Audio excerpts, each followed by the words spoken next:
പ്രിയപ്പെട്ടവരെ, നമുക്കൊരു കാര്യം സൗജന്യമായിട്ട് കിട്ടുക എന്ന് പറഞ്ഞാൽ അത് സ്വീകരിക്കാൻ നമുക്ക് വളരെ ഇഷ്ടമാണല്ലേ.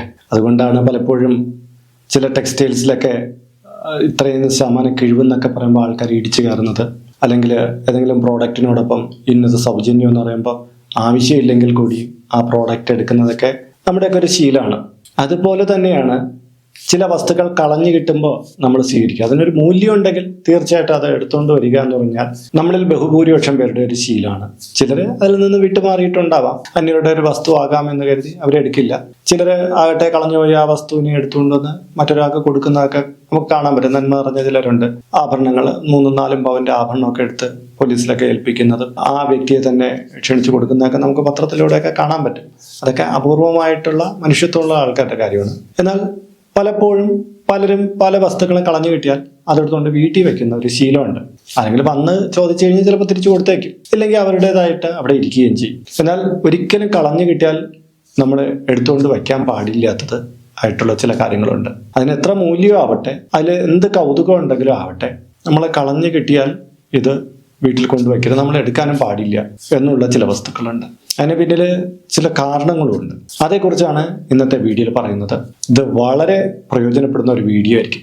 കാരണം നിങ്ങളുടെ പാതവക്കിലും നിങ്ങൾക്കൊരു പക്ഷേ ഇങ്ങനെ ഒരു വസ്തു കാണാൻ കഴിഞ്ഞേക്കാം. നിങ്ങൾ ചിലപ്പോൾ അത് അറിയാതെ എടുക്കാൻ കാരണമായിരിക്കാം. അപ്പോൾ ഇത് അറിഞ്ഞു വെച്ച് കഴിഞ്ഞാൽ നിങ്ങൾ ഒരിക്കലും പിന്നെ അത് തൊടില്ല എന്നുള്ളതാണ് വാസ്തവം. നമുക്കതെന്താണെന്ന് നോക്കാം, അതിൻ്റെ ദോഷങ്ങൾ എന്തൊക്കെയാണെന്ന് മനസ്സിലാക്കാം. നമസ്കാരം, ഞാൻ RJ അയ്യർ ഹരിചന്ദ്ര മഠം.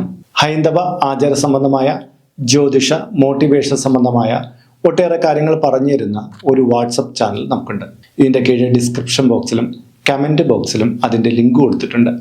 അതിലൂടെ ചാനൽ പ്രവേശിച്ച നിങ്ങളുടെ പിറന്നാളിന്, നിങ്ങളുടെ കുടുംബ അംഗങ്ങളുടെ പിറന്നാളിന് സൗജന്യമായിട്ട് പുഷ്പാഞ്ജലി അർച്ചനകൾ നടത്തി കിട്ടുന്നതാണ്. മാത്രമല്ല ഒട്ടേറെ ഹൈന്ദവ രഹസ്യങ്ങൾ നിങ്ങൾക്ക് മനസ്സിലാക്കാൻ കഴിയുന്നതുമാണ്. അപ്പോൾ നമുക്ക് കളഞ്ഞു കിട്ടിയാൽ എടുക്കാൻ പാടില്ലാത്ത കാര്യങ്ങളിൽ ആദ്യത്തേത് ജപമാല അല്ലെങ്കിൽ രുദ്രാക്ഷമാല എന്നുള്ളതാണ്. അപ്പോൾ ജപമാലയും രുദ്രാക്ഷമാലയും എന്നൊക്കെ പറഞ്ഞാൽ ഹൈന്ദവ വിശ്വാസികളെ സംബന്ധിച്ചിടത്തോളം, മറ്റ് മതസ്ഥരിലെ ചിലരെ സംബന്ധിച്ചിടത്തോളം ഇത് കിട്ടിക്കഴിഞ്ഞാൽ അതിലൊരു പരിശുദ്ധി ഉണ്ടെന്ന് വിചാരിച്ച് എടുക്കുക പതിവാണ്. നമുക്ക് ഈ ഗംഗാ തീരത്തൊക്കെ ചെന്ന് കഴിഞ്ഞാലും യമുന തീരത്തൊക്കെ ചെന്ന് കഴിഞ്ഞാലും അവിടെയൊക്കെ ധാരാളം മാലകൾ കിടക്കുന്നതാണ്. പക്ഷെ അറിവുള്ളവരാരും അത് എടുക്കാറില്ല. പിന്നെ ഇത് കളക്ട് ചെയ്തുകൊണ്ട് പോയി വീണ്ടും റീസൈക്കിൾ ചെയ്ത് കൊണ്ടുവരുന്ന ആൾക്കാരൊക്കെ ഉണ്ടാവും. പക്ഷെ പൊതുവിൽ അങ്ങനെ ഉപേക്ഷിച്ച് കാണപ്പെടുന്ന ഇത്തരം ജപമാലകൾ ആരും എടുക്കാറില്ല. ഇത് പലപ്പോഴും ഉപേക്ഷിച്ച് കാണുന്നത് ഒരു പ്രായശ്ചിത്തത്തിന്റെ ഭാഗമായിട്ടോ, അല്ലെങ്കിൽ ഒരു ദീക്ഷ എടുത്ത മനുഷ്യന്റെ സിദ്ധി, അതിൽ ജപസിദ്ധിയോട് കൂടിയിട്ടുള്ള ഒന്നൊക്കെ ആയിരിക്കും. അപ്പൊ അത് ആ കയ്യിൽ വെച്ച് മന്ത്രജപം നടത്തിയ ഒരാളിന്റെ, ഒരു സിദ്ധനായിട്ടുള്ള ഒരു വ്യക്തിയുടെ, അല്ലെങ്കിൽ ആ ജപം നടത്തിയ ഒരാളിന്റെ ഒരു ശക്തി ചൈതന്യം പൂർണ്ണമായിട്ട് ഉൾക്കൊള്ളുന്ന എന്നായിരിക്കും. നമ്മൾ അർഹതപ്പെടാത്ത ഒരാൾ അതിനെ എടുത്ത് ധരിക്കുകയോ അതിനെ കൊണ്ടു നടക്കുകയോ ചെയ്താൽ അത് ഗുണങ്ങളെ സമ്മാനിക്കുന്നതിന് വരും നെഗറ്റീവായിട്ടുള്ള കുറെ കാര്യങ്ങളായിരിക്കും നമുക്ക് നൽകുക. എനിക്കറിയാം, ഇങ്ങനെ ഒരു നദിയിലിറങ്ങിയപ്പോൾ കിട്ടിയ ഒരു മാലയെടുത്ത് ധരിച്ചു കിടന്ന ഒരു ചെറുപ്പക്കാരൻ, പിന്നീട് അയാൾക്ക് മാനസിക വിഭ്രാന്തി വല്ലാണ്ട് സംഭവിച്ചു. അങ്ങനെ പലയിടത്തും പോയി ചികിത്സയൊക്കെ കഴിഞ്ഞ് വന്നിട്ട് അയാൾക്ക് അന്നേരം അയാളുടെ കഴുത്തിൽ കിടക്കുന്ന ആ മാലയെ പലരും ശ്രദ്ധിച്ചില്ല, വീട്ടുകാർ. എന്നിട്ട് ആ മാലയെ ഊരി മാറ്റിയിട്ട് ചില കാര്യങ്ങളും കൂടെ ചെയ്യാൻ പറഞ്ഞപ്പോൾ പെട്ടെന്ന് തന്നെ അയാളുടെ ആ മാനസിക നിലയിൽ നല്ല മാറ്റം ഉണ്ടാവുകയും പിന്നീട് അയാൾ നോർമൽ അവസ്ഥയായിട്ട് വന്നിട്ടുള്ളത് എൻ്റെ തന്നെ അനുഭവത്തിലുണ്ട്. അപ്പം നമ്മൾ പ്രധാനമായിട്ട് മനസ്സിലാക്കേണ്ട, ഒരു ഗുരുനാഥൻ നിങ്ങൾക്കൊരു മാല തരുന്നത് പോലെയല്ല നിലത്ത് കളഞ്ഞു കിട്ടുന്ന ഇത്തരം ജപമാലകൾ എടുക്കുക എന്ന് പറയുന്നത്. വളരെ സൂക്ഷിച്ചു വേണം ഇതൊക്കെ ചെയ്യാൻ. നമ്മൾ ഒരിക്കലും ഇത്തരം കാര്യങ്ങളെ കൈകൊണ്ട് പോലും തുടരുതെന്നാണ് എൻ്റെ പക്ഷം. രണ്ടാമത്തത് നാണയത്തുട്ടുകൾ എന്നുള്ളതാണ്. പല കാര്യത്തിന് വേണ്ടിയിട്ട് നാണയത്തുട്ടുകൾ പലരും നിലത്ത് ഉപേക്ഷിക്കാറുണ്ട് എന്നുള്ളതാണ് വാസ്തവം. ആരെങ്കിലും എടുക്കട്ടെ എന്ന് കരുതിയിട്ട് ചിലത് തലയ്ക്കൊഴിഞ്ഞ് സമർപ്പിക്കും, ചിലത് ഈ ദുരാഭിചാര രീതിയിൽ കൊണ്ടുവന്ന് വഴിയിലിടും. ഈ മനുഷ്യർ വിചാരിക്കുന്ന എല്ലാം ആരുടെയോ കീശയെന്ന് ചോർന്നു പോയിട്ടുള്ള നാണയത്തുട്ടുകളാണ് ഇതെന്നാണ്. അങ്ങനെയൊന്നുമല്ല. ബോധപൂർവം അവരുടെ ദോഷങ്ങളെ നിങ്ങളിലേക്ക് ബാധിപ്പിക്കാൻ വേണ്ടിയിട്ട് ഇത്തരം നാണയത്തുട്ടുകളെ ഇടുന്നവരുണ്ട്. നിങ്ങൾ നിലത്ത് നിന്ന് അതൊക്കെ പുറകെ കൊണ്ടുവന്നു കഴിഞ്ഞാൽ അവസാനം നിങ്ങളുടെ ദാരിദ്ര്യവും കഷ്ടപ്പാടുകളും എല്ലാം വർദ്ധിച്ചു വരും. മറ്റൊരാളുടെ ശാപങ്ങളും എല്ലാം നിങ്ങൾക്ക് കിട്ടേണ്ടുന്ന ഒരവസ്ഥ ഉണ്ടാകും. അതുകൊണ്ട് തന്നെ നിലത്ത് നിന്ന് കിട്ടുന്ന ഒന്നും എടുക്കരുത്. അത് കാര്യം എന്ന് പറഞ്ഞാൽ നിങ്ങൾക്കൊരു മൂല്യമായിട്ട് ഏതെങ്കിലും വ്യക്തികളിൽ നിന്ന് വായിക്കുമ്പോൾ അത് മൂല്യമായിട്ടാണ് നിങ്ങൾ എടുക്കുന്നത്. അതിൽ കൂടെ നെഗറ്റീവ് വരാറില്ല. നിങ്ങൾ സ്വയമേവ നിങ്ങൾക്ക് അർഹിക്കാത്ത ആ നാണയത്തെ കുഴിഞ്ഞെടുക്കുമ്പോഴാണ് അതിൽ നിന്നുള്ള പ്രശ്നം. ചിലർ പറയും, ഞാൻ എടുത്തുകൊണ്ട് പോയി അത് അടുത്ത കടയിൽ കൊടുത്തു. നിങ്ങൾ എടുത്തപ്പോൾ അതിൻ്റെ ആ ചൈതന്യം നിങ്ങളിലേക്കൊന്നും, ആ നാണയത്തിൽ പിന്നെ അതില്ല. അത് നേരെ എത്ര കയ്യിൽ പാസ് ചെയ്ത് കഴിഞ്ഞാലും ഒരു കാര്യമില്ല. നിങ്ങൾക്കാണ് അതിൻ്റെ ദോഷം വരും. ഇത് മനസ്സിലാക്കുക. മൂന്നാമത്തെ കാര്യം, ഉപേക്ഷിക്കപ്പെട്ട നിലയിൽ കാണപ്പെടുന്ന ദൈവചിത്രങ്ങൾ. ഒരു പൂജാമുറിയിലൊക്കെ വെച്ച് പൂജിക്കുന്ന ഒരു ദൈവചിത്രത്തെ ഒരാൾ ഒരിക്കലും ഉപേക്ഷിക്കാൻ സാധ്യതയില്ല. ഉപേക്ഷിക്കണമെങ്കിൽ അതിൻ്റെ പിന്നിൽ എന്തെങ്കിലും കാരണം ഉണ്ടാവും. ചിലപ്പോൾ ചില ആൽത്തറകളിലോ അല്ലെങ്കിൽ വേറെ എവിടെയെങ്കിലുമൊക്കെ കിടക്കുന്ന ദൈവചിത്രങ്ങൾ ചിലപ്പോൾ കുട്ടികളൊക്കെ എടുത്തുകൊണ്ട് വീട്ടിൽ വരും. പരമാവധി അത് നിരുത്സാഹപ്പെടുത്തുന്നു. ആരും അങ്ങനെ ദൈവചിത്രങ്ങൾ ഉപേക്ഷിക്കാൻ സാധ്യതയില്ല. ഒരു പക്ഷേ ഇങ്ങനെ ഒരു കാര്യം ചെയ്യണമെന്ന് ഏതോ ഒരു ആചാര്യ നിർദ്ദേശം വന്നിട്ട് എന്തോ ഒരു കാരണം കൊണ്ട് ആ ദൈവചിത്രത്തെ ഒരാൾ എവിടെയോ ഉപേക്ഷിച്ചതായിരിക്കണം. അതിന് പിന്നിൽ എന്തെങ്കിലുമൊക്കെ കാരണങ്ങൾ കാണും. അല്ലെങ്കിൽ ആ രൂപം, ആ ബിംബം ചിലപ്പോൾ അതിനെന്തെങ്കിലും ഡാമേജ് അകത്ത് ഉണ്ടായി കാണാം. അങ്ങനെയൊക്കെ പല കാര്യങ്ങളുണ്ട്. ഇങ്ങനെ ഉപേക്ഷിക്കാൻ നിലയിൽ കാണപ്പെട്ട അത്തരം കാര്യങ്ങൾ വീട്ടിലെടുത്തുകൊണ്ട് വയ്ക്കുന്നത്, നിങ്ങൾ ആ ദൈവം എന്നുള്ള സങ്കല്പത്തിലായിരിക്കും എടുത്തുകൊണ്ട് വന്നത്. പക്ഷെ അതിൻ്റെ പിന്നിൽ എന്തോ ഒരു നിങ്ങൾക്കറിയാത്തൊരു ദൈവത്തെ ആരും ഉപേക്ഷിക്കാറില്ല, നിഗൂഢമായിട്ടുള്ള ഒരു കാര്യമുണ്ട്. അത് താന്ത്രിക വഴിയിലും മാന്ത്രിക വഴിയിലൊക്കെ ചിന്തിക്കുമ്പോൾ ചില കാരണങ്ങളുണ്ട്. അതുകൊണ്ട് തന്നെ നിലത്ത് നിന്ന് കിട്ടുന്ന ഇത്തരം കാര്യങ്ങളെ ഒരിക്കലും എടുത്തുകൊണ്ട് വരരുത്.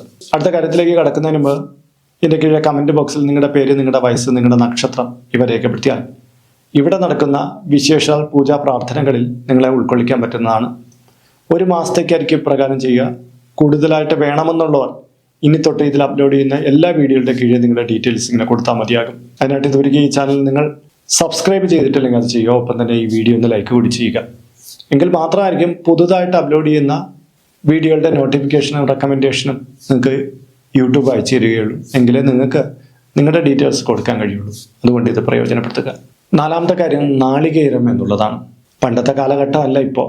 നാളികേരം പണ്ട് ഓരോ തെങ്ങിൻ്റെ ചൂട്ടിലൊക്കെ പൊഴിഞ്ഞ് വീണ് കിടന്നു കഴിഞ്ഞാൽ ആൾക്കാർ നുള്ളി പറക്കി എടുത്തുകൊണ്ട് പോകുന്ന കാലഘട്ടമായിരുന്നു. അന്നേരവും നമ്മൾ സൂക്ഷിക്കും. ഇതിനകത്ത് എന്തെങ്കിലും സിന്ദൂരം പോലുള്ള കാര്യങ്ങളുണ്ടോ, ആണി അതിൽ തറയ്ക്കപ്പെട്ടിട്ടുണ്ടോ, അങ്ങനെയൊക്കെയുള്ള കാര്യങ്ങൾ ശ്രദ്ധിച്ചിട്ടായിരുന്നു പണ്ടുള്ള ആൾക്കാർ നാളികേരം എടുക്കുന്നത്.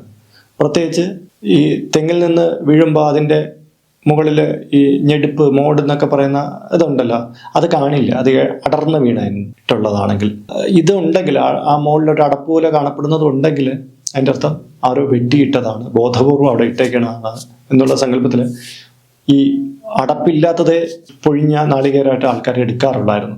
ഇന്നങ്ങനെ നിലത്തുനിന്ന് നാളികേരം എടുക്കുന്ന ശീലമൊന്നും പലർക്കും ഇല്ല. എങ്കിലും പലയിടത്തും ഇന്നും അങ്ങനെയൊക്കെയുള്ള സാഹചര്യം ഉണ്ടാവാം.